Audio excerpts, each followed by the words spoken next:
Okay, I want to start by picking up a point that was implicit in our discussion last week in the context of the relationships of the nation state or individual country-level policymaking and globalization. And that concerns the tension between democracy and globalization. So since today's discussion focuses particularly on globalization and alternatives to globalization, so I want to be very explicit and upfront about where I see this particular tension. I think it's a point of useful conceptual clarification, which is often confused in the discussion here. Often the tension between democracy and globalization, or national autonomy and globalization, is put in terms of this kind, which is that global markets, either because of the mobility of goods, services, capital, or because of the presence of rules or governance regimes that uphold these global markets, such as the rules of the WTO or the role of the IMF in enforcing certain regulations in the area of counter payments policy, that these things constrain the ability of the nation state to make policy.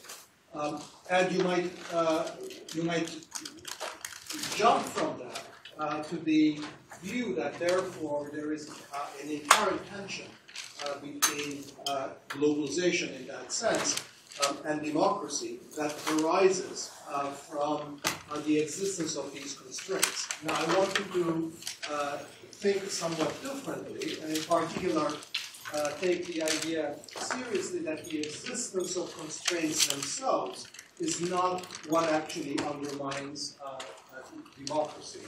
That there is nothing intrinsically contradictory between democratic practice at the national level and the presence of external rules or external regimes that constrain the use of sort of national sovereignty. And one way to see why this is not so is to think about the principle of democratic delegation, which is the idea that democracies often delegate authority to autonomous agencies or independent bodies, whether they're subnational or, as in our case, supranational, in order to perform their functions. So the notion of delegation is something that is not inherent in the functioning of democracy. And of course, when you delegate, you are actually doing something that constrains what you can do in the future. So in the domestic context, the notion of delegation often arises, for example, when the executive delegates authority for monetary policy to an independent central bank. That's probably the most obvious case of delegation and an act whereby the executive restrains what it can do. That is, it prevents itself from being able to conduct monetary policy on a day-to-day basis by delegating it to an independent, an agency that might be either de facto or de jure completely independent from the executive or from the legislature. And the idea is that that is done to actually improve the functioning of a democracy. So the point is not to undermine democracy, but to actually empower democracy. And the reasoning in the case of sort of the independence of the central bank is that, that the executive, or for that matter, the legislative, should not be in the business of conducting day-to-day monetary policy because it might be tempted to inflate too much. There are always pressures to engage in too much expansionary monetary policy, which in the long run is self-defeating because the economy starts to expect high inflation, and that sets in sort of a kind of a behavior that ultimately results with higher inflation with no particular gain to anybody. And rather than play that game, the executive would rather sort of delegate monetary autonomy, monetary policy to an independent sort of central bank or professional technocrat that is not under day-to-day political pressure. Now, if you extend that logic to the delegation of policy making to supranational bodies that support economic globalization, you can make an argument very much along similar lines, and that argument has been made probably in its fullest or most developed way by three political scientists, Rob Cohen, Steve Macedo, and Andy Moravchik, where the argument is that far from actually constraining democracy, what global governance can do, or what globalization can do, is actually enhance the performance in democracy. And they identify three particular channels, quite similar in spirit to that my story about delegation to an independent central bank. Three different channels whereby this can actually enhance democratic decision making. One is that it offsets factions. That is, what does that mean? Just basically limits the ability of special interest groups to achieve what they want. So basically, WTO and the IMF becomes a desirable counterweight to self-interested pressure groups in the domestic context. That it can actually protect minority rights. That's probably sort of, they're thinking mostly about sort of, sort of international human rights norms, but you can also extend it in a similar spirit to global governance in the economic sphere as well. That by enunciating and by emphasizing global norms with respect to non-discrimination, transparency, equal treatment, and so forth, that it can be effective in protecting minorities.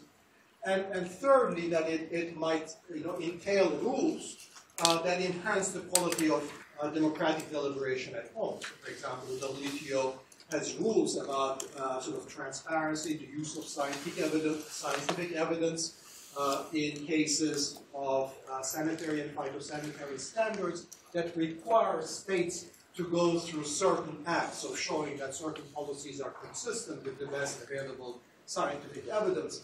And those might in turn feed in to domestic policy making, therefore improving the quality of that democratic deliberation. Now, the problem, sort of those are ways in which one can sort of qualify the argument that globalization or global rules do not necessarily undermine democracy.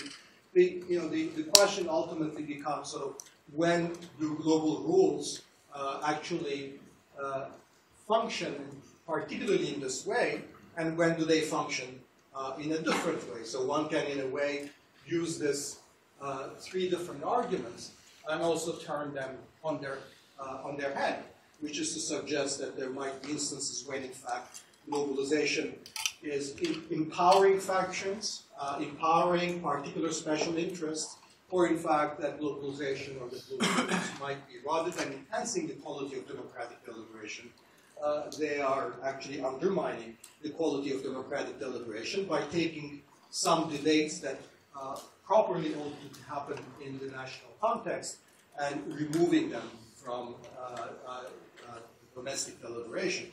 So the question is going to be, this is, that simply opens up the question that we should not move from the presumption that external constraints necessarily undermines democracy that we should not necessarily move to the conclusion that external constraints undermine democracy, It could possibly be the other way around. So a lot of it has to do, of course, here with what we're going to be discussing here. How do you think about the global rules? How do you think about globalization in a way that's actually going to enhance rather than undermine democracy? So one way to, sort of at the very broad general level, to think about what those rules might be and how they might enhance rather than undermine democracy is to make the distinction at the bottom of the slide, which is to distinguish between the type of global rules that are designed to address genuine failures of democratic politics. So in those rules, these kinds of rules would actually be deliberately designed to enhance the functioning of democratic politics at home. So these are rules that would solve, for example, the time inconsistency or the commitment problems that political authorities run into, as in the case of monetary policy, or as in the case of, for example, protectionist log rolling, that they're sort of left to itself. The domestic politics might result in too much protectionism. External commitments is a way to shortcut that problem. Or sort of the problems of lack of transparency and the predominance of certain special interests, and obviously to the extent that, let's say, global trade rules are a counterweight to protectionist interests, that might be a useful thing.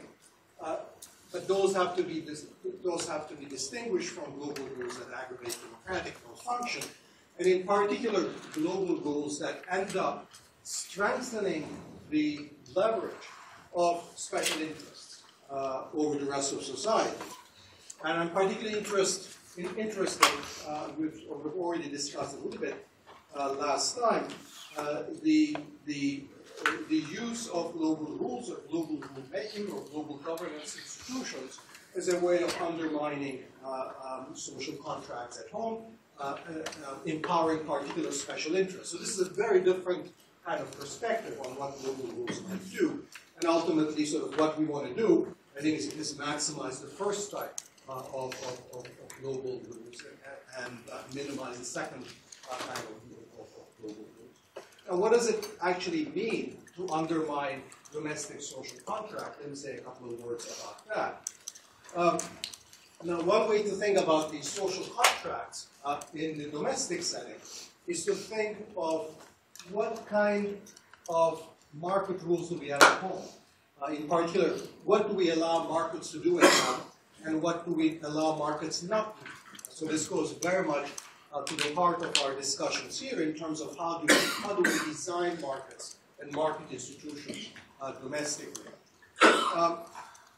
So there is a whole range of sort of laws and regulations which are evolving and which we are discussing here, that affect the nature of the functioning of domestic markets. So that not only constrain what markets can do and what they cannot do, but they also actually constrain what type of markets can exist domestically and it doesn't and cannot exist. So there used to be a time when you could have a market in slave labor. That doesn't exist anymore. Today, you cannot have a market in employing underage children in manufacturing. You could imagine a market in that. You don't have it because domestic rules and regulations prohibit that. You cannot have a market in employing people in unsafe plants. So if there is a regulation that says that every plant that employs more than so many workers has to be asbestos-free, you cannot have a market that in employment in plants that actually have asbestos. Even if it's perfectly transparent, there's a sign outside the factory floor that says there is asbestos in this plant.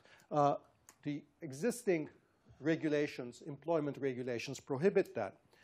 So existing understandings of how a market is supposed to work and how it fits into a society's existing or prevailing and always evolving, of course, understandings of the social contract are reflected in the laws and regulations in employment, in finance, in health, in safety, and in our tax arrangements. And as we've discussed, these are very, very different across different countries. We have different rules in different countries arising from differences in preferences and differences in historical trajectories, differences in circumstances, and differences that simply arise from the fact that there is no one ideal set of institutions, and therefore, to some extent, these rules and regulations are always being experimented upon. And here we come back, once we're bringing sort of globalization into the picture, we bring back the notion of arbitrage, the notion that these different set of arrangements create opportunities for arbitrage. And that those opportunities for arbitrage entail that in practice, what we run into is often going to be a gap between a de jure and a de facto rule. So the de jure rule might be that when you employ workers in this nation, in this country, that you have to employ certain kind of labor standards. But what globalization results in is effectively a de facto rule that says that, well, actually, you don't have to employ workers under those kinds of labor standards. You can always employ them somewhere else where the standards are very, very different, but bringing the product through trade. We might have a set of de jure rules about what our tax rules are, but to the extent that capital can actually move to other jurisdictions, take advantage of other jurisdictions, de jure capital obtains different access to a different kind of rules and regulations. And I think what that creates is a kind of a dissonance between the kind of sort of implicit social contract that's embodied in the existing rules and the actual practices, the prevailing practices that globalization enables those groups and businesses and factors of production that have access to international mobility. And I think that's where sort of we get a major difference in the way that sort of, the kind of markets globalization creates as distinct from the markets that exist domestically, or put it differently, what makes external or international competition different from what makes international competition different from domestic competition, and what raises or increases the political salience of conflicts that arises in the context of international markets. At one level, domestic competition and international competition are quite similar because they're always winners and losers from domestic market competition as much as there is in the international context. So the fact that there are distributional consequences of international trade is in fact no different from the fact that, if you are in a completely closed economy, somebody competes better, somebody comes up with an idea, somebody saves and invests more or works harder than you, or somebody innovates, they're going to get ahead. Your firm will be left behind. You might have to lay off or dismiss your workers. There are always things that are happening domestically, quite absent international competition or globalization, that creates losers and winners in the context of competition. But where international competition is different, where globalization is different, is that it forces competition, it forces nations to compete under ground rules that are very, very different in different nations. And in particular, it forces certain countries to compete at conditions that might have been highly regulated or prohibited in the domestic market, as in my example of sort of labor outsourcing. And I think that's where genuine concern about unfair labor practices, tax havens, sort of implicitly subsidized trade from other countries, or just to pick up a very kind of a contemporary or example of sort of intellectual property rights, where a lot of people feel that what China is doing is extremely unfair because it's applying effectively in practice a very different set of intellectual property rights than the one that American firms are used to. We don't have to take a stand on whether it's the American set of intellectual property rights or the Chinese ones that are the correct ones, because it might quite well be that those are the correct ones for China, and the ones in the United States are the correct ones for the United States in the sense of reflecting each country's level of technological development, social preferences, and so forth. Yet there is a fundamental tension that arises from the fact that these standards are very different, and that's going to be sort of problematic, raising the question, how do you actually deal with it? Do you deal with it with the question of actually preventing China from participating in trade or the benefit of foreign investment because it does not apply the same rules as what the United States want to do? Or do you force U.S. corporations or the United States to deal with a country which is applying a very different set of intellectual property rights? So the nature of the problem is similar in all of these areas. Okay, and so that's where the issues of fairness, social dumping, violating rules, undermining domestic rules, and so forth through the back door, all of these things arise. Okay? So with all of that as a background, so how do we think, how do we think about a kind of a alternative set of principles for globalization than the one that are sort of implicitly in our existing rules, and particularly the kind of globalization that we moved to past the 1990s, which has been driven by an attempt to, if you had a sort of a one-sentence description of what the agenda of globalization has been since the 1990s, it has been to essentially a drive to reduce or eliminate the transaction costs that impede international trade and investment. Not labor, but international trade and investment. So target the transactions costs that impede international trade and investment, not just those at the border, but those behind the border as well. And there's a sense in which that sort of post-1990 pursuit of this particular agenda has reversed the priorities from the decades immediately after Bretton Woods, which was that the international system, the global economy, would have to serve the interests of individual nations in terms of their economic, employment, and social contracts. Moving from that to a reversal of priorities, where essentially the pursuit of international trade and investment became an end in itself, and domestic societies effectively would have to adjust to that end. So a difference.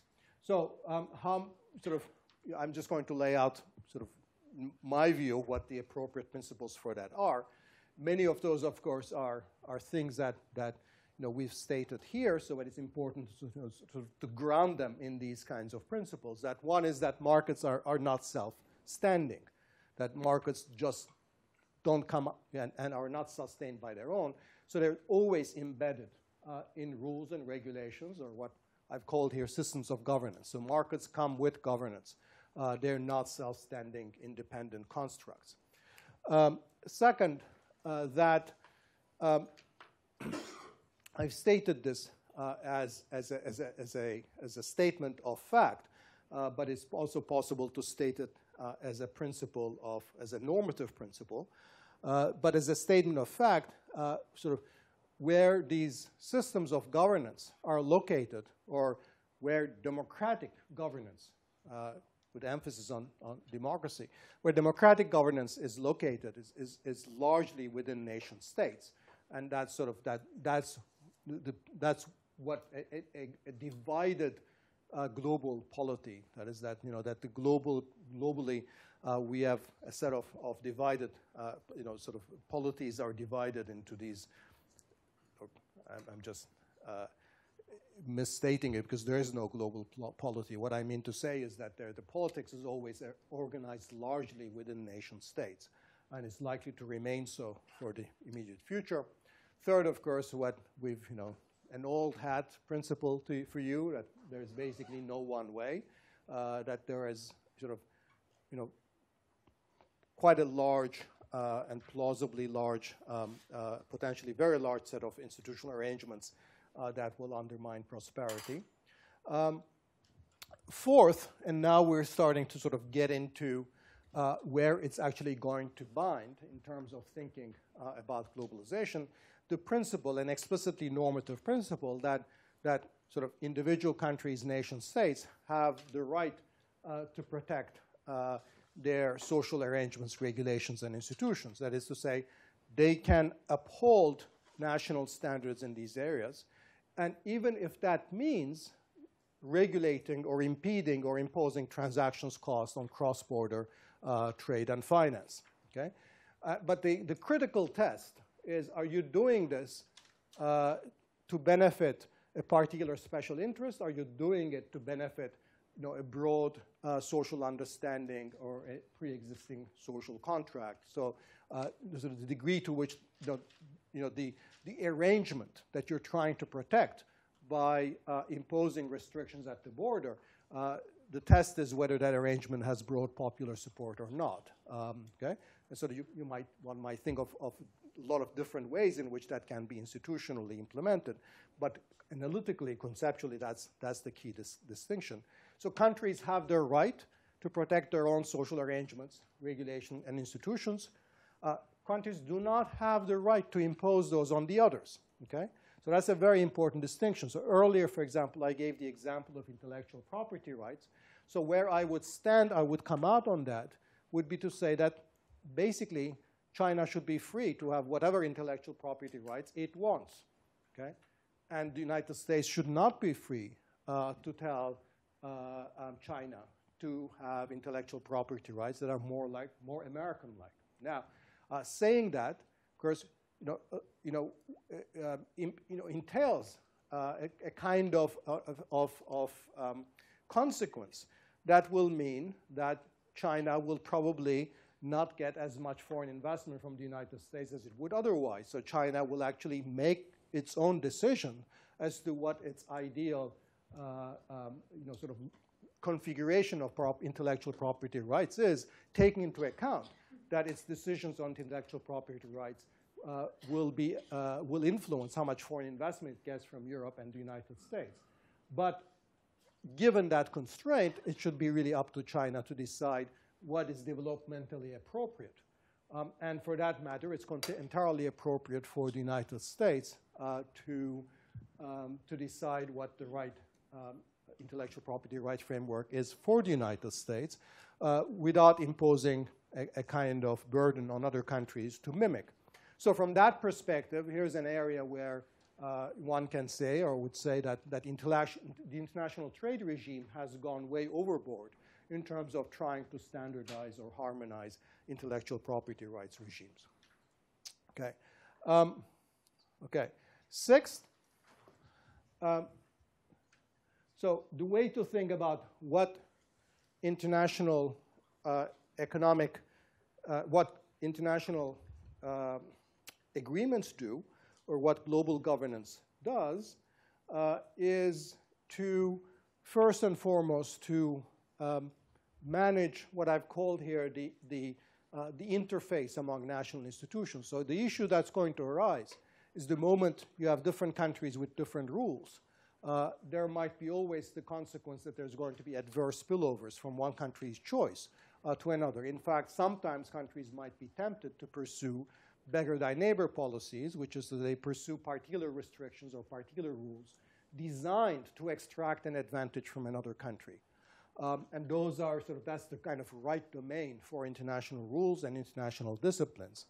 But the idea is that what international rules and international agreements do is not to enforce homogeneity. It's not to enforce a similar set of rules on other nations. Quite to the contrary, to imagine a world in which countries have sufficient policy space, but are engaged in using that policy space in a way that doesn't involve the pursuit of beggar thy neighbor policies. And that policy space would be used to pursue not just social objectives, but also all the kind of productive transformation and technological and other policies that we've been talking about here to generate more inclusive economic growth. The last principle is the idea that, that in some sense follows from what I've said before, in the following sense that, you know, the kind of normative principles I've laid out to this point presume that there is some normative desirability to letting countries choose their own rules and regulations. And the reason that that makes sense is that those rules and regulations are being actually selected under democratic conditions broadly. So what that means is that countries get institutions, whether it's labor market institutions, financial regulations, property rights regime, industrial policies, that reflect broadly the preferences of societies. That's what having a democracy means. That scaffolding or that principle collapses when we have constituent units that are actually not democracies. So to the extent that your labor market regulations, for example, your labor standards, are the result of a particular elite or an autocracy that is extracting maximum advantage at the expense of others in domestic society, then you cannot presume the existing institutions reflect the wishes of society. So I think an adjunct of that is the understanding that the kind of principles that I've enunciated in some sense work only to the extent that, you know, that the partners to those international economic arrangements are broadly democratic. And what that means in turn is that countries that are obviously non-democratic cannot count on the same rights and privileges, cannot count on the same rules as those that are democracies. So I think the most immediate example of that is that in the context of the European Union, it's very hard to see how a country like Hungary, which is increasingly becoming autocratic, can be a full member with exactly the same rights and privileges as other countries in the Union. Even if there were no political content to the European Union. That is that you didn't have to be formally a democracy to be a member of the European Union.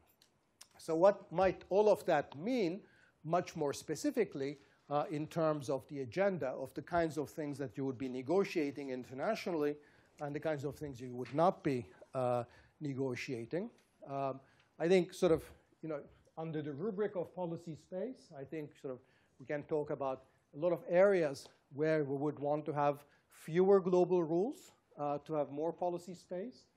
So I think the norm, I think this has been weakened significantly already, but the norm that capital ought to be free to flow wherever it is, particularly short-term capital. I think sort of you can see that being reversed with the norm that replaces it being that countries should be relatively free to manage their capital accounts, and not as the final resort, not as the last resort, which is sort of like the current IMF rule. It's not rule in the sense, but the current IMF norm, which has already moved back from full capital convertibility, is the idea that countries can manage capital flows, but they have to do it as the last resort. And I think this is I think that I would say that that this is a broader idea that doesn't have to be the last resort. I think I would try to open up space for a kind of expanding trade safeguards using the GATT language. Safeguards are restrictions at the border that you can engage in within the rules to protect your segments of your domestic economy when they're faced with a sudden surge of imports, and you have part of the economy that is left, or one industry that's left in a very difficult situation. Current trade rules enable you, these temporary safeguards, to restrict those trade flows. I would expand those safeguards to instances of what I've called social dumping, or what's generally called social dumping, where some countries are competing in certain segments of the market, not through regular market competition, but essentially through the competitive advantage they obtain and that derives from very weak labor protections or undermining of global environmental norms in a way that produces particular damage to those same standards or norms in the importing country. Because again, to go back to my principle, the point of these safeguards would not be to make other countries to change their policies. The point of these safeguards would be to safeguard domestic economic arrangements. Okay? Similarly, I think some people call this a development box or sort of much sort of relaxing existing rules or prohibitions in the WTO that prevent countries from engaging in economic restructuring policies or industrial policies or productive development policies. Things like restrictions on the use of subsidies, restrictions on the use of technology transfer, various investment measures, or, as I've discussed before, sort of intellectual property rights protection. So now all of those areas are areas where, in some sense, I'd like to see international rules move backwards, rolled backwards from where they are. There are certain areas where I think we actually need more rules, not less. And you can view these areas where, in some sense, globalization has not gone far enough. One of those is the area of labor mobility. That's sort of amply discussed in the readings. I'm not going to repeat that. But clearly, sort of area where there are very significant economic gains to be had. And current restrictions and barriers are extremely high. An area where economic gains to individual nations are, again, very high in terms of corporate tax harmonization policies, or at least corporate tax sort of reporting policies that ensure that it's much harder for internationally mobile capital to evade domestic tax structures. And of course, what one might call sort of areas where there are true global public goods.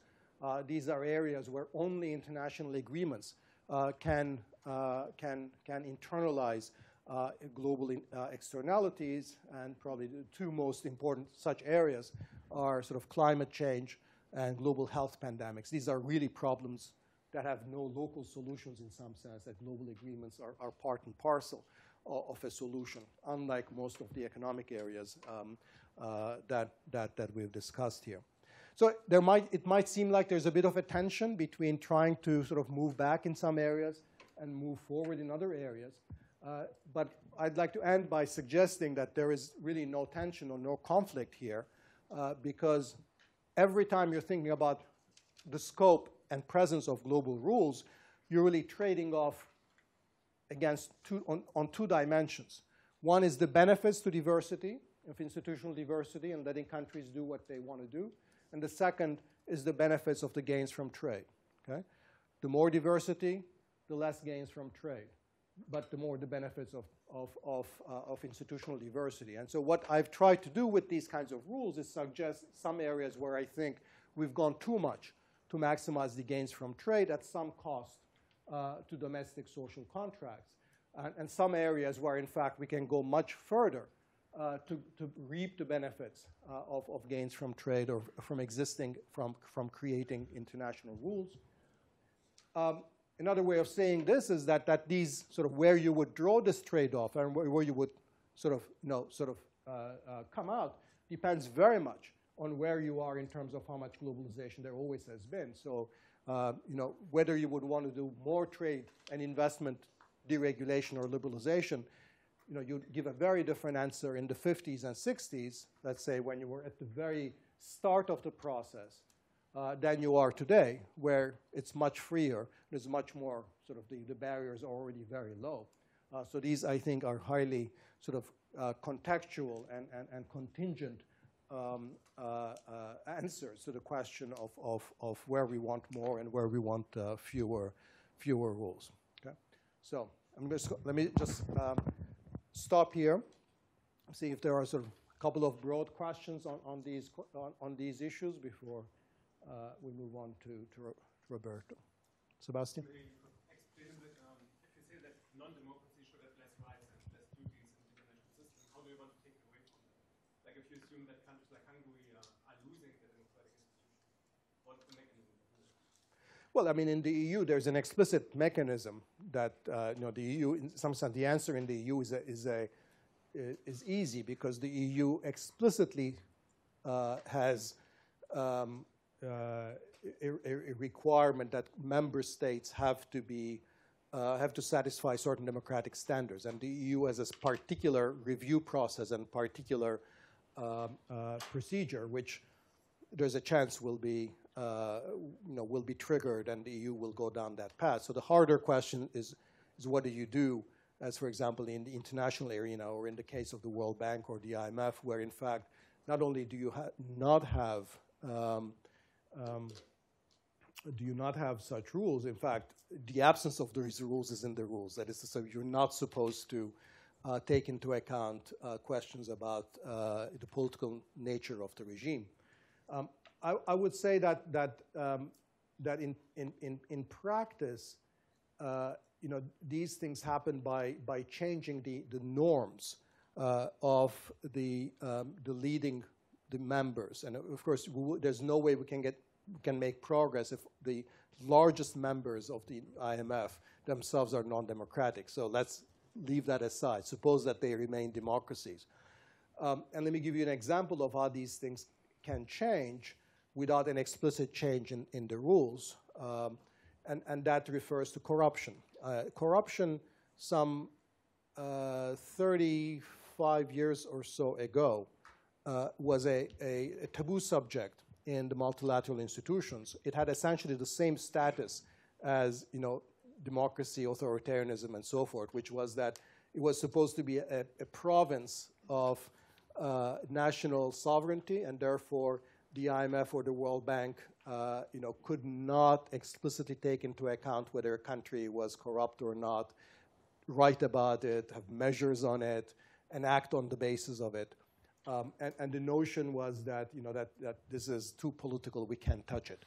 Now, of course, this has completely been changed. Even though people at the time said, oh, this is too political, we can't get into it, it has been changed. The same thing is true about, for example, the way that the IMF has altered its norm with respect to secrecy and transparency. There was a time when the IMF would never publish agreements, standby or other agreements with member states. The norm was that these are secret documents. That norm now has been completely reversed, with the default being that they're going to be published. So it's just a question of changing norms about what's acceptable and what an institution does. And I think so. These are, I think, examples of how, in practice, the actual policies of institutions can be changed without formally renegotiating a whole treaty. And I think that's largely what I have in mind. John? I'm having a hard time to understand how can we assess whether the protection of your own social arrangement is a good one or a bad one, in the sense of you're like favoring special interest or not. So I'm thinking, for example, of South Korea in the 60s, when they were like very active industrial policy, but still super close to some specific economic groups that at the time might be seen as you're just favoring a special interest, but this turns out to be the core of their economic development strategy that today seems to be okay. So how do we tell? I think the best that you can do is set up sort of, get a global understanding about what are procedural and deliberative rules that will maximize the chance that in most of those cases you're making the right decision. So the idea here is that you will never have, ideally, you will be able to sort these out, but that A, you need to confront that question, and B, the best that you can do is have a representative, transparent process that's going to call out on all the relevant stakeholders to put their best arguments forward and deliberate on that basis. So the idea would be that, for example, you can imagine international rules requiring that every time a domestic interest group calls for a social dumping duty, that interest group then has to make a particular argument that is consistent with mine, which is to say that we want this rule, let's say, against Vietnamese export of shoes because the Vietnamese enterprises that are exporting these shoes are actually exploiting their workers in a particular way, and that is resulting in a competitive advantage, a loss of competitive advantage in our home market that is in turn impacting our domestic workers. So they have to make this argument. Then the rules would require that groups that are opposed to the imposition of these duties present their own arguments as to why, in fact, the competitive advantage may not be due to the abuse of labor rights, or might be due, in fact, to low productivity. Low wages that is due to low productivity, or labor practices that are perfectly consistent with ILO conventions, or that in any case there's no advantage that domestic labor practices or standards being adversely affected by this. And ultimately, an administrative body will have to decide which of these arguments, but that if the benefit of democratic deliberation in principle is that by having all these arguments put out and then sort of all of this be taking place in a transparent and open process, that on balance you're setting setting the stage for coming out with a more correct decision than otherwise. Do you mean an administrative body within the nation state? Within the nation. So the idea is that let's say the WTO. So it's formally analogous to anti-dumping procedures, which is that the WTO sets the broad parameters of what you have to do, but the process is domestic. So it's a domestic body that, with the difference that the anti-dumping rules are explicitly protectionist. So in the anti-dumping requirements, for example, the WTO does not force you to have all sides of the argument represented in the process.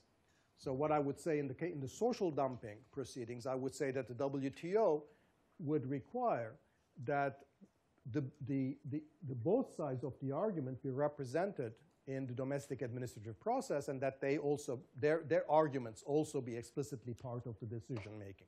But the strange thing is that this discussion is not a narrowly technical discussion. It's a discussion that turns on issues of the national agenda. So take this Korean example. So you could say Korea has subsidized the tribal, the big businesses, to the detriment of small businesses. But the argument in its favor could be that big businesses in this economy are the engines of radical technological transformation and ascent of productivity. Some other country subsidizes small business, and it says it subsidizes small business at the cost of productivity because it has a conception of the deconcentration of political and economic power. I don't see how that's an issue that could be resolved by some administrative body. It's a subject of contest in national politics. It's the vision of the country and of its direction. No, it always is going to be there. But so the specific example I was going through is a little bit different from the Chaebol case because I think two issues got mixed up. So the Chaebol case is really an issue of the use of industrial policies that might violate existing restrictions on the use of subsidies and so forth. So I'll come to that, but that wasn't the case I was talking about. The case I was talking about is how would you discriminate in the use of a potential social anti-dumping rule between claims that this is part of a broader social agenda and a social. I was understanding it in the question of the discussion of the limits imposed on subsidies. Right. Because it's subsidies which would be the immediate issue with respect to big or small business. No, exactly. So, but let me come to that too. But first of all, I mean, I think in the example that I was describing too, it's always going to be political because there has to be a case made that this particular trade transaction is in some sense undermining our domestic sort of vision of what our labor standards ought to be, and so and precisely because some of that decision is political, I think it has to take place at the national level, and not internationally. I think the international constraints would come from having a certain sort of certain procedural safeguards that ensure the transparency and so forth of the process. Now, in the subsidies case, where a country is utilizing subsidy for an industrial policy agenda, I think there I would have even much more permissive rules where countries, it would be the burden of proof would be on the plaintiff country saying that another country should not be employing these subsidies, to make the case that the use of these subsidies in fact undermines the development agenda of that particular country. So I would leave a very broad domain of policies But open. wait a minute, a foreign country is going to prove that it undermines Yes. the development agenda of Exactly. the country that's using it? Exactly. And how is it going to do that? It won't be able to do Yeah, it. well, okay, so that's No, the no. same thing as saying it won't do it. No, but the issue is that you can imagine, so in all of these cases, I think it helps to think of extreme cases Yes. to help focus sort of, where it cuts and where it doesn't cut. In my social dumping case, imagine the extreme case where a country is exporting goods to your own country using slave labor. Okay? Actually, in the current trade rules, funny enough, prison labor is excluded, but slave labor isn't. And so, but you can imagine how it would be difficult in the domestic case for the beneficiaries of this trade to make the case in an open, public, transparent setting that, in fact, this trade is a good thing for the domestic economy. So in that extreme case, you have clearly the case that one side would have the upper hand because morally it would be so objectionable to defend goods being traded using slave labor. In the other case, you can imagine in the subsidies case, industrial policy case, you can imagine a case where a particular industrial policy is being used in such an blatantly corrupt and cronyistic way to enrich the cousin of the president that it will be very difficult to defend, that because it has no other purpose. So as long as the country using the policy can make a plausible case that this is a developmental role, I would let that country sort of off the hook in terms of international rules. Alejandro. What happens when the tension between international and domestic rules is used by national governments as a tool to transform the country? For example, I think of Mexico and how NAFTA was expected to, there was a clear misalignment between domestic rules, but preferences have changed in the last decades. So now you have a foreign country that on one side is looking backwards to Yes. what was happening before, and now you have another part of the country who is looking towards NAFTA as the source of modernization. No, I think that's a great question. I mean, I think, as I think you implied, that at the time NAFTA was signed, it was probably, sort of, it was broadly favored, popular. It was very unpopular. It was very unpopular. Like, without the authoritarian regime in the 90s, it wouldn't have gone. Well, okay, then it should not have been signed in the first place. Right. So I think part of the problem here is that I think the way that some of these trade agreements, have moved outside sort of democratic politics and deliberation, in the sense, with this notion that you have to insulate trade agreements from popular opinion, is obviously now what's coming back to haunt us in many ways, and I think NAFTA, certainly in the U.S., is a good case, because at the time, at the time the NAFTA was signed and ratified in the United States, its defendants in the United States basically, said, "Oh, not to worry about this. Nobody will be hurt, and besides, we're not surrendering any sovereignty whatsoever, and all of that." And I think,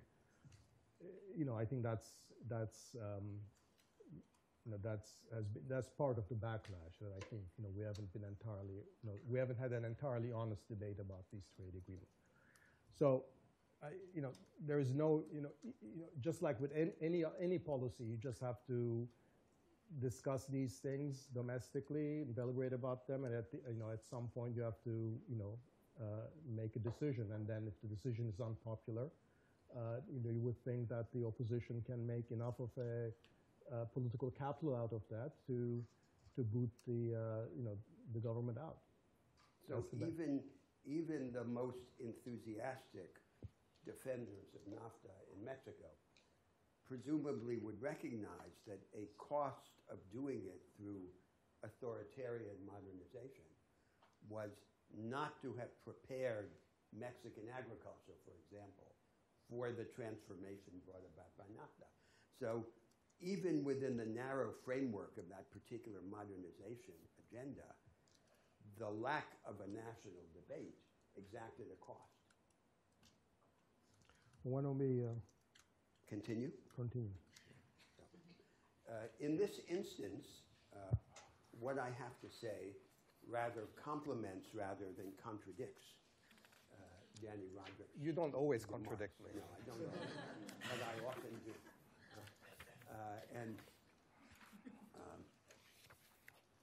The theme is globalization and its alternative futures. And there is a premise, a common premise, in what I have to say and what Danny Roderick has said. The common premise is that globalization is not there on a take-it-or-leave-it basis. As the market regime is not there on a take-it-or-leave-it basis. Just as we don't have to say simply more market or less market, but we can have a different kind of market, so too we don't have to restrict our discussion to having more or less globalization, but choose a different globalization. And equally, it is a common premise of our discussion that the present form of globalization is defective in fundamental respects, and that globalization should be redirected. In my remarks, I want to sharpen certain contrasts that are not entirely explicit in Danny's argument. I'll divide my remarks into three parts. So first, I want to begin with a historical introduction about the genealogy of the present form of globalization.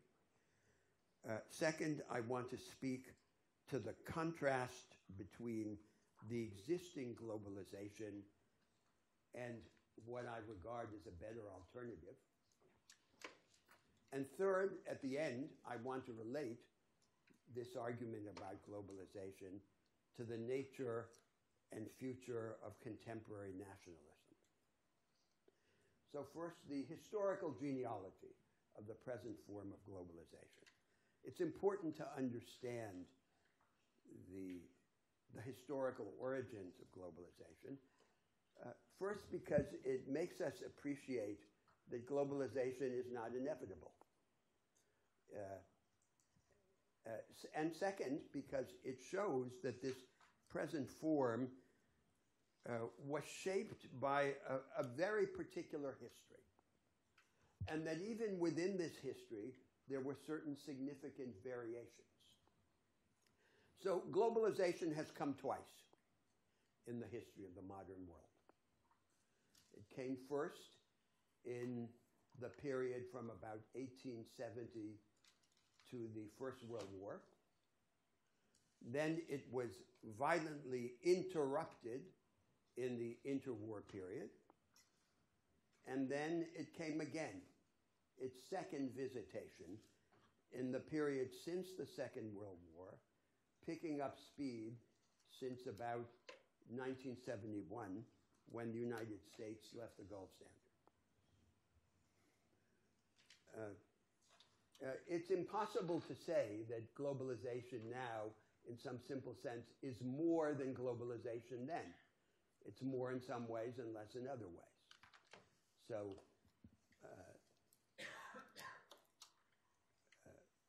gross capital flows may be greater now, but net capital flows seem to be smaller. Trade flows have only recently become larger now than they were then. And migratory flows were much larger then than they are now. So let me suggest what is similar and what is different in these two episodes of globalization. So first, the similarities. In both episodes of globalization, globalization took place under the aegis of an idea of institutional convergence, the convergence of the whole world to the same set of best institutions and practices. And in both instances, this idea of institutional convergence was enforced by the discipline of capital. In the earlier episode of globalization in the 19th century, the discipline of capital took the form of the gold standard. And the gold standard has been interpreted as a way to make the level of economic activity depend on the level of business confidence, and in this way to tie the hands of national governments in economic policy. Now, in the second episode of globalization, the discipline of capital has taken a different form, but a form that could be understood as a functional equivalent to the 19th century gold standard. In the rich countries, this functional equivalent has been so-called sound finance doctrine, as exemplified by the inflation targeting regime followed by many central banks in the rich world. And in a major part of the developing world, the functional equivalent has been a particular syndrome, most obviously manifest in Latin America in the second half of the 20th century. The functional equivalent included the following elements: acquiescence in a low level of domestic saving, both private and public, and consequent dependence on foreign capital. Opening of the capital account to a very large extent, and a doctrine of fiscal rectitude that emphasized constraints on public spending rather than sustained rise in public revenue. The effect of these policies, once again, was, as the effect of the 19th century gold standard, to tie the hands of national governments and to make them dependent on financial confidence, on the confidence of the financial markets, both domestic and global. But this dependence, rather than being seen as a problem, was treated as a solution, because it was supposed to inhibit national governments from embarking on adventurous policies of nationalist populism. So Latin America followed this path, and it was the part of the world economy that on the whole suffered the most calamitous decline in its share of world economic growth, compared, for example, to East Asia, which rejected this syndrome that I've just described. These contrasting fates of East Asia and of Latin America illustrate the principle that in history, rebellion is not always rewarded, but obedience is invariably punished. Now I want to mention the contrast between these two episodes of globalization. And there are three salient contrasts. The first contrast is a remarkable change in the basic character of the international division of labor. A change that is still perhaps in its early stages now. In the earlier episode of globalization, what prevailed was the division of the world into advanced capital-intensive economies and relatively backward labor-intensive economies. And commerce between these two classes of economies was the premise of traditional trade theory. Now, in this second episode of globalization, we have a situation in which the emerging advanced practice of production, which we have called here the knowledge economy, is established in all the major economies of the world, in the major developing economies, as well as in the rich economies. And the network, the communion of these advanced sectors, has, in a sense, become the most important commanding force in the world economy. Compared to that network, international finance is a sideshow. The second major contrast between these two episodes of globalization is that there was massive migration in the earlier episode, and not now, much smaller by comparison. And the third contrast is intangible, but it may be the most important. It has to do with the character of convergence, of institutional convergence, and the nature of the resistance to it. So in the earlier episode of globalization, the idea of convergence was articulated loosely and informally.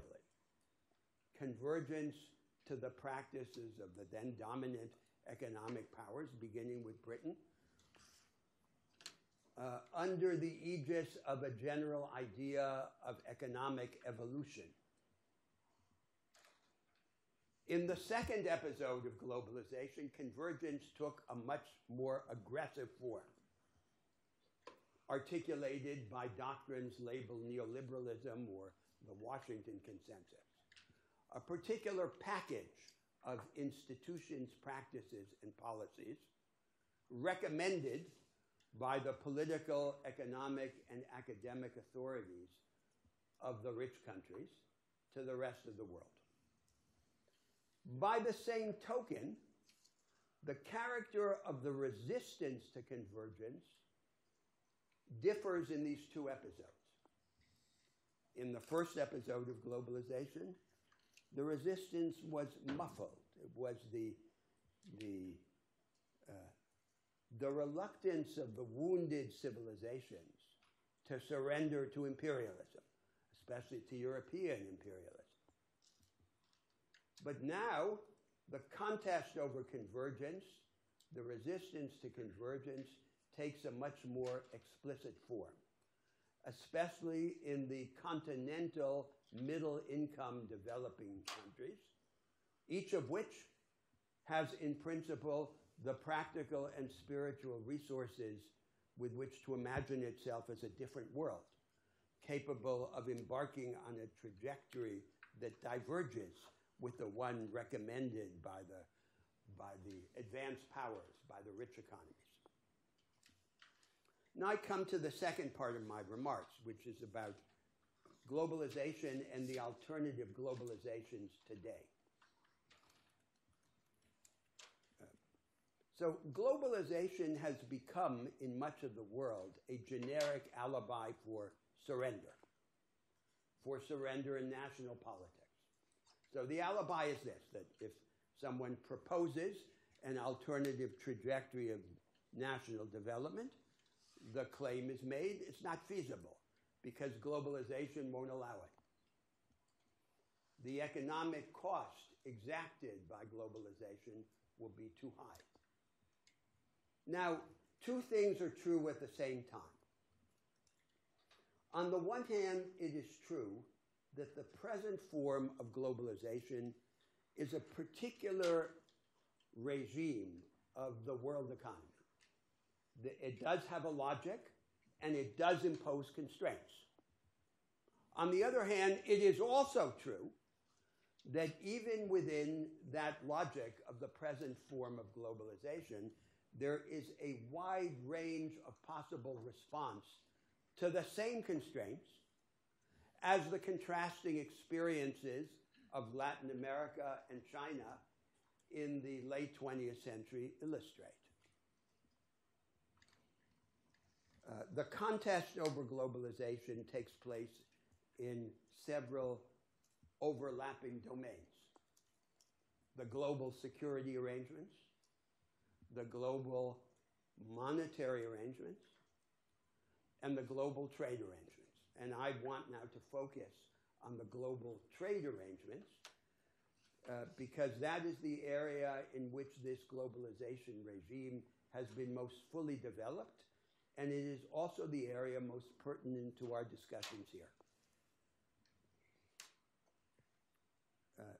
So there are 3 or 4 principles that represent the organizing or architectural ideas of this present regime of globalization. And I want to suggest the possible and desirable contrast to each of them. The first principle is the maximization of free trade.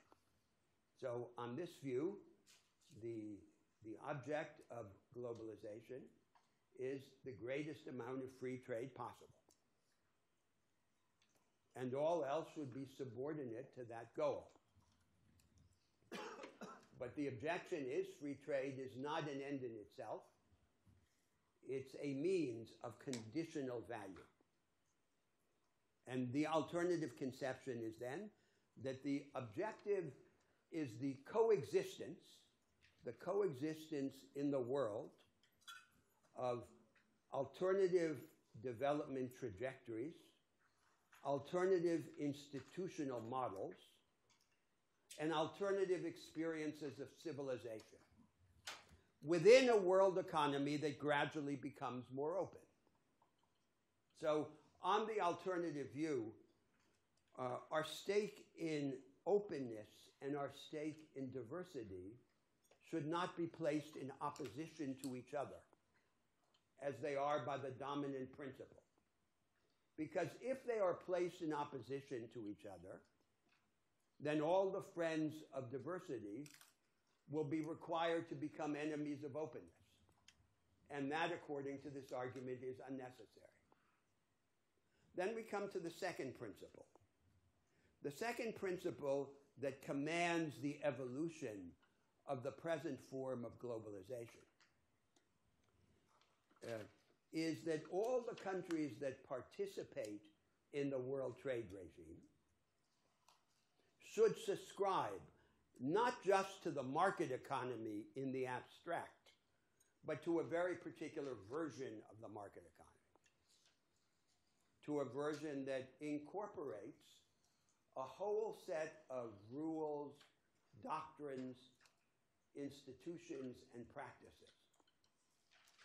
And that should be a condition of engagement in the world trade regime.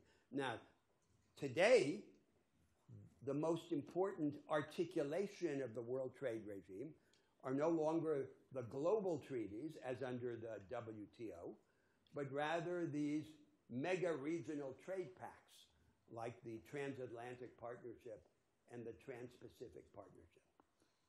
But these mega-regional trade pacts have, in a sense, accentuated, they have radicalized what I want to call the institutional and legal maximalism of this dominant approach to the trade regime. It's maximalist in this sense, that it wants to incorporate into the rules of world trade the maximum of rules defining a particular version of the market economy, and thus imposing as well a maximum of restraint on divergent institutional experimentation including experimentation with the arrangements that define the market economy. Now, there are two areas, both of them mentioned by Danny, that illustrate the character and consequences of this institutional maximalism.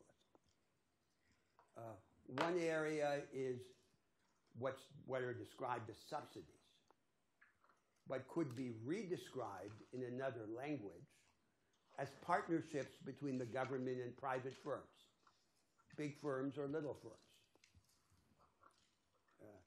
And the tendency of these present trade rules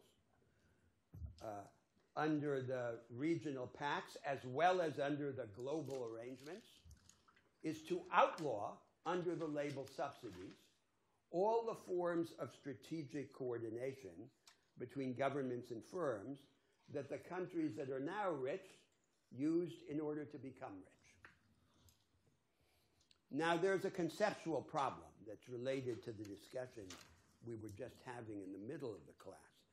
And the conceptual problem is that there's no clear distinction between a so-called subsidy or a form of strategic coordination and some early move in an attempt to reshape the market economy. So you can imagine a spectrum. And at one pole of the spectrum is an overt, ad hoc intervention changing the cost structure of particular firms that are exporting to the world market. But if we go down that spectrum, then there are all the ways in which the state directly and indirectly can support the reshaping of the production system. And on an expansive interpretation, all of them might be described as subsidies and consequently outlawed. The second area that illustrates the character of this institutional maximalism, also mentioned by Danny, is the regime of intellectual property, which cannot be intrinsic to any conception of the market economy because it is a relatively recent invention. It is an invention of the late 19th century, especially the odious patent regime, which leaves many of the technological innovations of greatest value to humanity in the control of a handful of private multinational businesses. And this regime of intellectual property is defended in the name of a confused combination of consequentialist and deontological arguments. The consequentialist arguments are arguments about incentives, and the deontological arguments are arguments about rights, the rights of property. And if you look at them closely, they both turn out to be bad arguments, and they disintegrate. But what happens is that the defects of one class of arguments is concealed by being combined with the other class of arguments, as if two bad arguments could make a good one. Now then there's the alternative. The alternative to this institutional and legal maximalism is an institutional and legal minimalism. What we would want would be the maximum of openness with the least possible restraint. With the least possible restraint on experiments, institutional experiments, including or especially experiments in the way of organizing a decentralized economy, the decentralization of access to productive resources and opportunities. That's the institutional minimalism. And we know that the institutional minimalism is feasible as an element in a world trade regime because it in fact characterized the regime that immediately anteceded the regime of the WTO, the regime of the GATT, of the General Agreement on Tariffs and Trade. Now we come to the third principle. The third principle commanding the evolution of the present form of globalization. The third principle has to do with the mobility of the factors of production. So to state it starkly in exaggeration, the principle commanding the present form of globalization in this respect is that things and money should gain the greatest possible freedom to cross national frontiers as soon as possible. But people should be arrested within the nation state or within blocks of relatively homogeneous nation states, such as the European Union. There is no basis in economic and democratic theory for such a radical contrast between the total mobility of things and capital and the near total immobility of labor. Now, obviously, labor mobility could not advance all of a sudden. That would provoke revolution all over the world.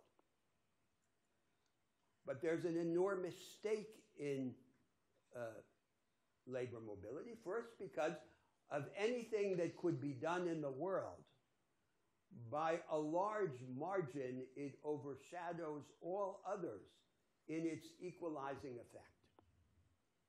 And second, and more generally, because the progress of humanity, of our ideas, of our experiences, is enhanced by this movement of people and of ideas across the world, kind of shuffling of the cards within humanity. It could not be done without gradualism and safeguards on the part of the receiving countries. So, for example, passage from temporary work permits to permanent residency to citizenship, and compensations to the sending countries. If they invested in the formation of people and their capabilities and then lose them, they have to be compensated. But the imperative of dosage does not negate the choice of the direction. The question is the direction. And the alternative direction, the alternative to that third principle of mobility for capital and things and immobility for labor, is the general principle that things, money, and people should gain freedom together in small cumulative steps. Now, we could add to these three principles and these three contrasts a fourth principle. And the fourth principle has to do with the status of labor in the world economy.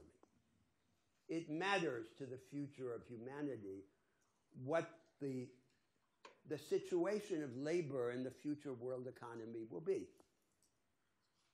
It's supposed to be free labor.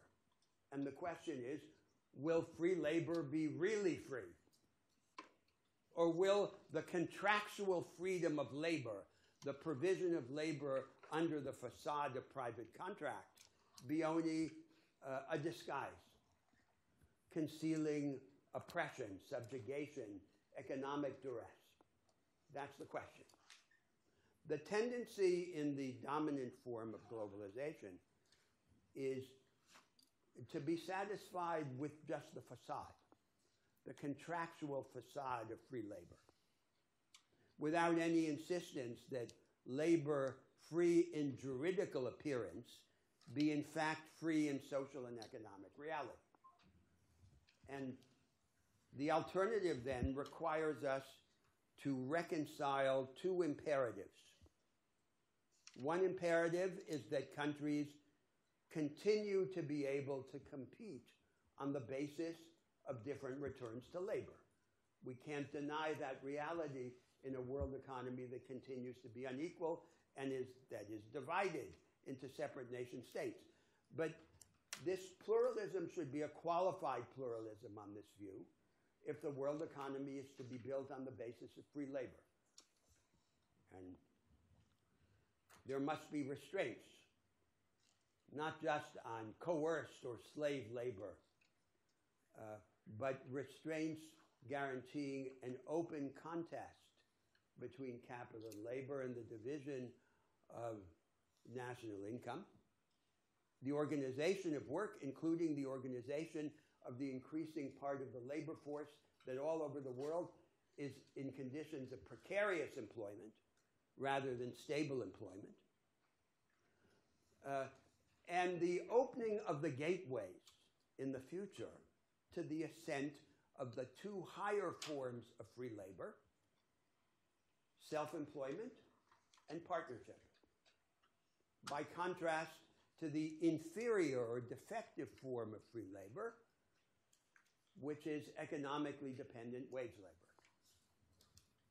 Now I want to make some final remarks about the relation of this debate concerning globalization to nationalism. Because there is an intimate entanglement of the debate about nationalism and the debate about globalization. So, with respect to the division of the world into nation states, we can imagine a spectrum that defines a qualitative change in the character of national unity, of the national principle. At one pole of this spectrum, each nation of the world is like a tribe, based on ethnic and cultural homogeneity. People are in some deep sense alike within that tribe, and there may even be a requirement, including a legal requirement, of consanguinity. Then, as we move along that spectrum, the character of the national difference becomes a form of specialization, of moral as well as economic specialization within humanity. And the basis of the idea of specialization is the following. Contrary to the central principle of liberal political philosophy, no institutional or legal order can be neutral among different visions of the good or different experiences of humanity. Every order tilts the scales, encouraging some forms of experience and discouraging others. Neutrality is an illusion, and the pursuit of this illusion is dangerous because it serves its opposite, which is the entrenchment of a particular sectarian view and its immunization against challenge.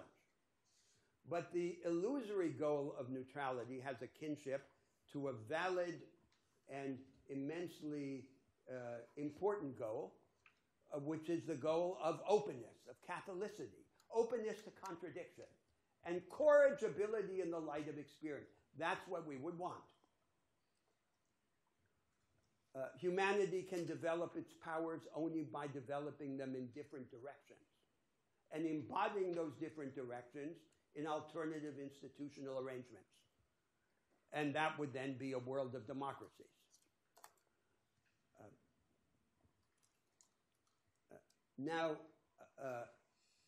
This has an economic angle, which came up briefly in our discussions earlier in the course. From the standpoint of the dominant style of economic theory, the practice of economic theory created by the marginalists at the end of the 19th century, the division of the world into separate states is an accident or an embarrassment. The world might just as well be a single state with a single economy, and then there would be no transactions costs, as if the diversity of the world, which is the predicate of trade theory, had no proper economic significance. But it does have an economic significance because it is one of the deep sources of the creation of the diversity of the material on which the mechanisms of competitive selection operate. That's the economic equivalent to the principle of moral specialization within humanity. We then come to the peculiar character of contemporary nationalism. And once again, I exaggerate in order to clarify the point. So the traditional character of collective identities was commitment to a dense, thick, customary way of life. Now we have something new in the world. There's a worldwide emulation the states of the world, scour the world for examples of what works. They give up part of their collective identity and import some arrangements from anywhere else in the world and recombine everything with everything else for the sake of worldly success, or in this global ideological emulation that happens in the world. The result is an evisceration of the concrete collective identities. They are hollowed out progressively. And then comes the uniquely poisonous character of the contemporary nationalism. Two nations live side by side, and they hate each other, not because they are different, but because they are becoming alike. And they want to become different. They want to be different. This impotent will to difference is the unique characteristic of the contemporary nationalism. And there are then two responses to it. One response is the response of liberal cosmopolitanism. Suppress the will to difference. The alternative response is equip the will to difference. Give the nations of the world, through institutional innovation in the organization of the economy and in the organization of politics, as well as in the change of education, the practical means to create real difference. Real difference is less dangerous than fantasized difference. Real difference is tangible, and because it is tangible, susceptible to compromise and combination. Now, the whole argument that I presented in the second part of my remarks about the alternative direction of globalization could be seen as simply an instance of this project of equipping the desire to create real difference in the world, so that real difference can replace the impotent will to vanishing difference.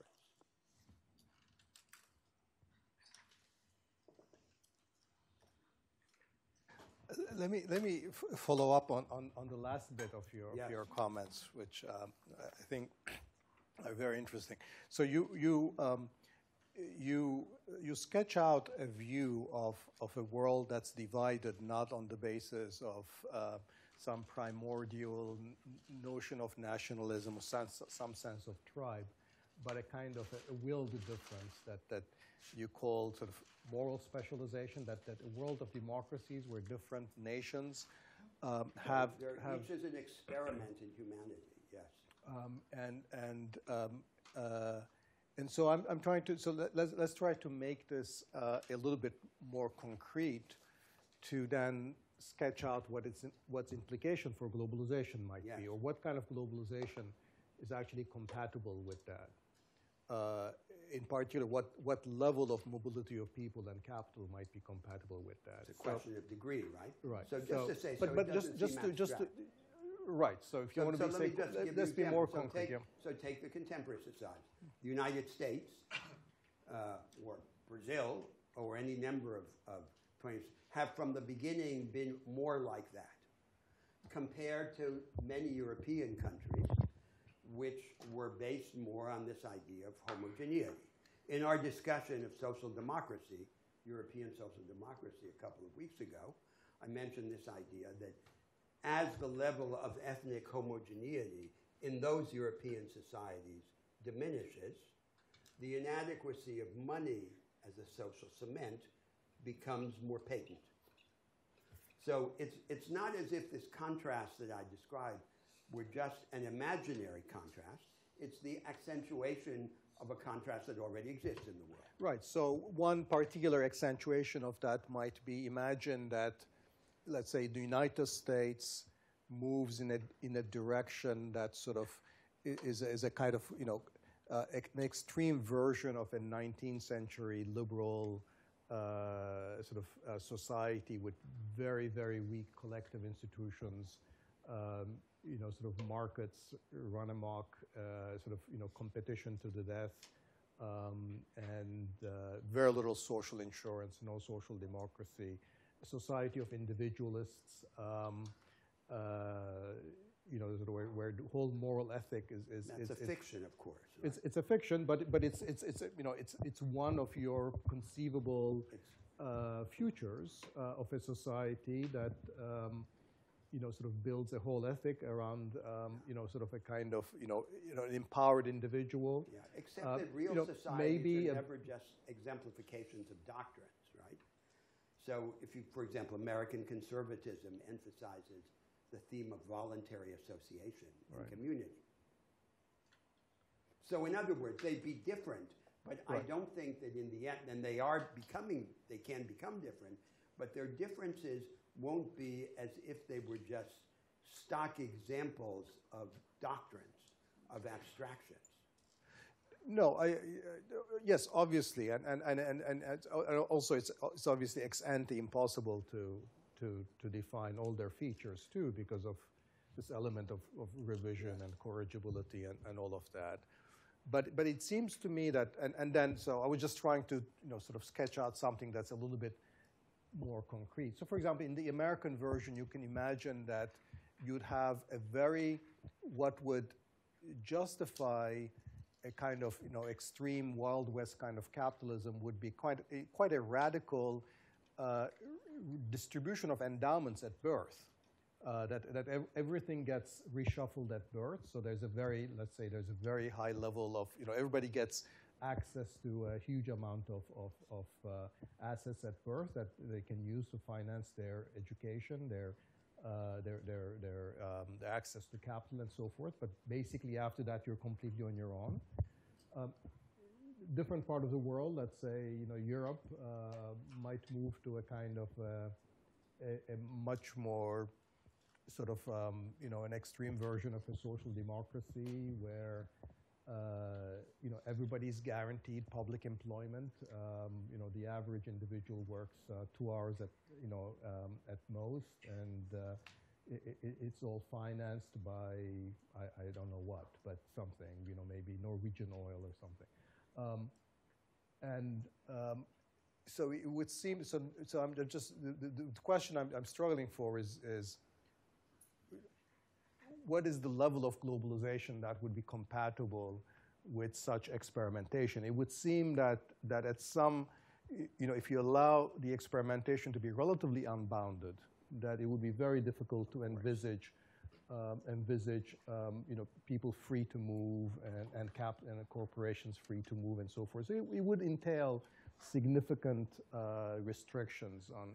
No, absolutely. So first let me say that what is desirable is not an unqualified pluralism, but a qualified pluralism, as my discussion of labor already suggests.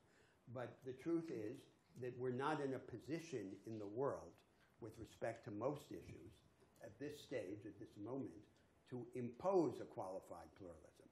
So the pluralism begins as relatively unqualified in the hope that it will then become, over time, more qualified.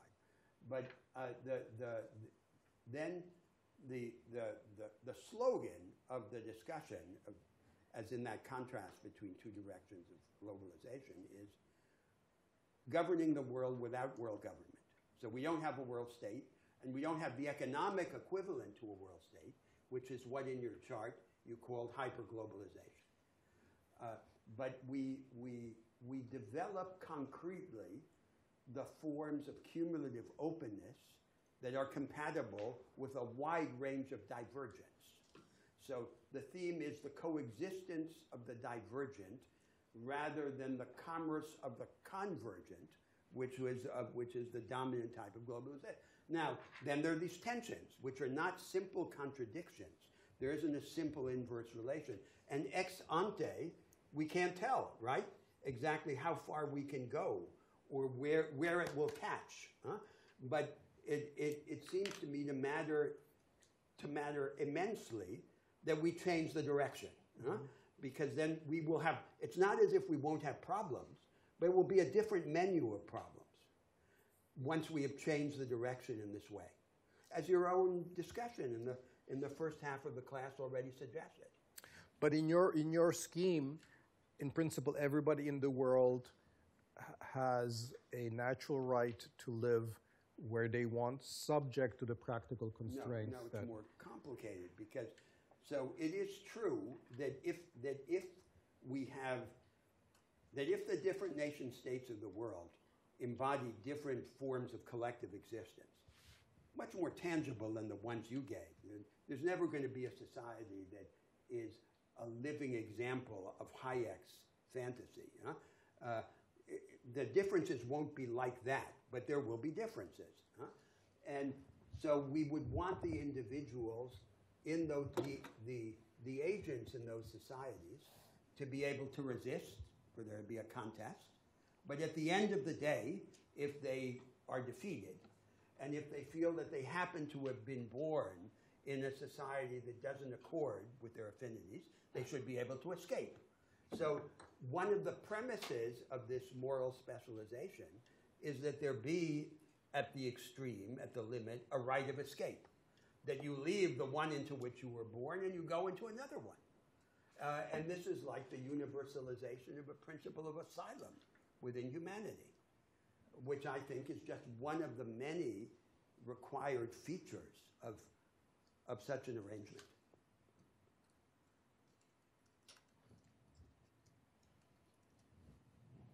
Yes. One question. Maybe I think the question is for both of you.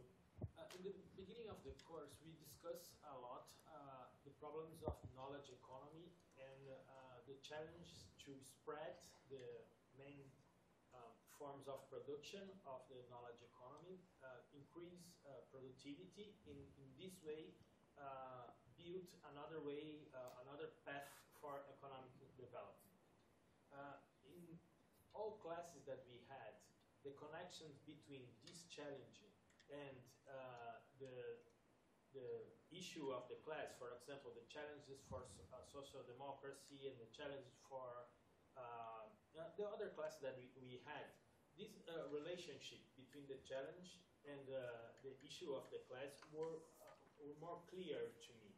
Right now, I have to recognize that I'm having difficulties to connect how spread productivity, spreading the way of production of knowledge economy with this kind of openings. In the first part of the class. You mean with this contrast of two forms of globalization? Yes, and the way you put the forms of globalization that you put, because I'm trying to imagine what kind of institution or what kind of... Well, how would it happen? Yes, how can this kind of institution can help to improve these challenges to spread productivity of the knowledge economy? But the knowledge economy is just one theme, right? It's a very important theme, but it's one theme. So let me put this question in the setting of a larger issue that neither of us mentioned, right? But let me, answer directly with respect to the knowledge economy. I mean, there are at least three particular connections with our discussion of the dissemination of the knowledge economy and the issues that we discuss here. One is, and it's come up. One is, the issue of subsidies and industrial policy. So intellectual property. So and intellectual property is second area. So in all these areas, expanding the policy space or the autonomy of different political entities to use for the purposes of sort of experimentation to get their domestic enterprises to disseminate technology within the market economy. The third is the whole issue of sort of the fleeting nature of capital and enterprises and corporations. The argument as to why is it that the vanguards in every country are effectively shut off and has very little incentive to engage with their local suppliers and the local economy and their small and medium-scale enterprises is, either they don't have to because they're part of a global market economy, or that they can't afford to because they're competing. So and I think so, loosening some of these links in a way that's going to either provide a carrot or a stick for the local vanguard to be more willing to engage with the local economy are all sort of very concrete ways in which I think our discussion of the knowledge economy intersects with the discussion on globalization and the appropriate rules of globalization. So the argument about the knowledge economy was the knowledge economy now exists only in an insular form, in fringes. We want a disseminated and radicalized form of the knowledge economy. That requires, among other things, innovations in the institutional arrangements of the market economy. Many of those innovations tend to be prohibited by the present form of globalization. That's the connection. And all these points that Danny just cited are examples of that connection. But it's an instance of a more general point. Yes? But just to follow up, because in the class, I understood that both of you are arguing that a new relation with the international organizations can help these tests that you explained just in the few seconds ago. However, when I try to imagine how to do that, for example, as a country that are passing for a deindustrialization, for example, the best way to do that is increase your participation in the WTO arrangement, in the EMF arrangement, or World Bank. Not necessarily. This is my question. Okay, but it's a species of a more general question. So the real question, it seems to me, underlying this, is how could this redirection come about? And simply through engagement in the existing organizations is, of course, one means, but a very limited means. So my basic thesis with respect to this is that the energy for this redirection of globalization has to come from below.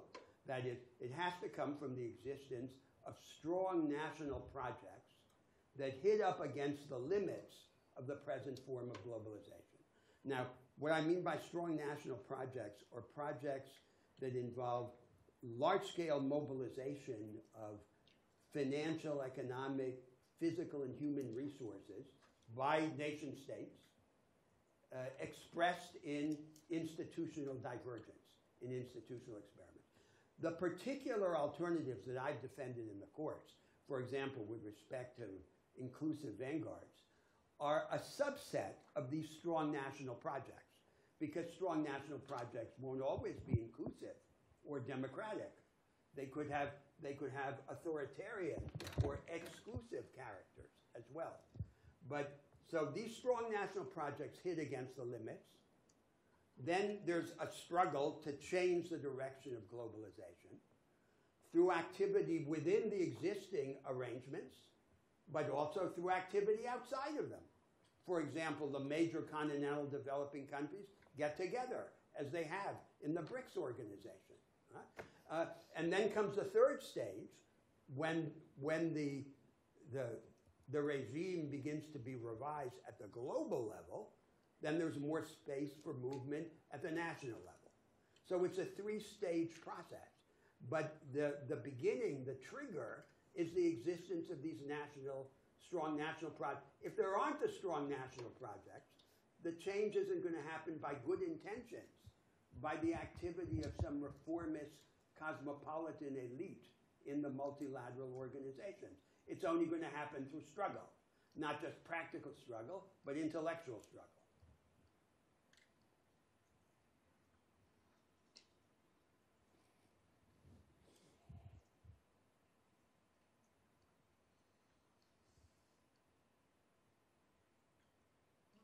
Yeah, go ahead. Of course. You take it. So, in broad terms, more national state, more governance, and less hyperglobalization. That's the idea. In my terms, yes. Although I think we still have some terminological struggles between the two of us, because I don't think Roberto will accept that necessarily entails less globalization. Or no, not necessarily. But in Danny's chart of the trilemma, hyperglobalization is thrown out and replaced by a form of global governance that combines openness with divergence, with radical divergence, And the relation, the reconciliation of national sovereignty to democratic politics at the base of the trilemma no longer takes place through the old Bretton Woods compromise, but through the development of a whole set of alternative international arrangements. But as I say, none of that could ever happen unless there was this fire below in the space of the nation state. Good. I think next week is our last session class. Because of the law school schedule. And I think it would be great if everyone could come, so we wouldn't have a fixed theme. The syllabus suggests we might discuss the defects and futures of economics, but we don't have to. And the advantages. Yes, and the advantages, yes. It's alternative futures, let's say neutral. But what would be good is if, because you're writing these, many of you writing these papers, engaging the argument of the course, that you come with prepared questions, statements, propositions, provocations, and we might devote much of the class to that, right? I hope we can. Yes. Please do come with thoughts and questions and comments. See you next week.